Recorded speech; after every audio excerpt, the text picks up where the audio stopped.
All right, I wanted to make a quick review on this SportDOG e-collar. So we've had this for probably about 6 months now. This specific model is a 425 XS.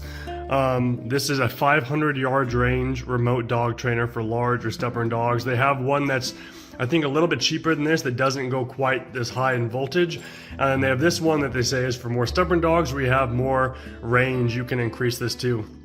Granted, I got this one, but I still have actually always kept it in the low range. There's 2 different settings you can set this to. These buttons are, one of them is long shock, so if you hold it, it'll keep shocking as long as you're holding it. The other one, you click it, it does a quick zap, and then it stops regardless of how long you hold the button. And then you have the wheel here. But the way this one works for stubborn dogs is that you have the wheel where you can adjust the intensity, but if you reprogram the remote, I forget the exact combination, but if you hold these buttons in a certain way, you can change it so it basically bumps each of these numbers up.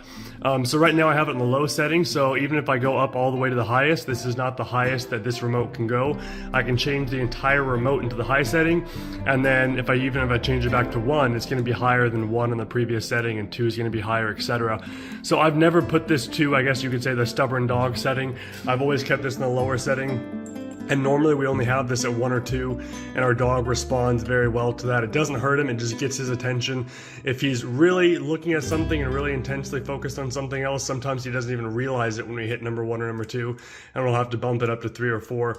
But we've never really had to use past that to get his attention and to kind of get him to come back over when he's out front without a leash, anything else like that. So one thing I love about this versus other ones we have is just the quality of it. So it's built well, the charge lasts fairly long.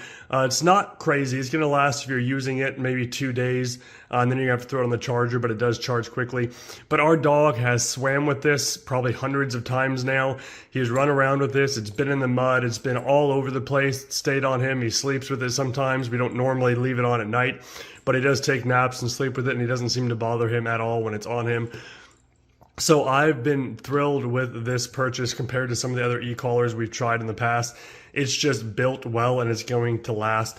And so I'm not worried about him getting wet in it. I'm not worried about it getting muddy if it stays outside for a while. It's just built very well. So you might be paying a little more for this than some of the other options that are out there. But my father-in-law got a cheaper option on Amazon, and it's already starting to crack in certain spots. It's not great with the water, even though that one said it was.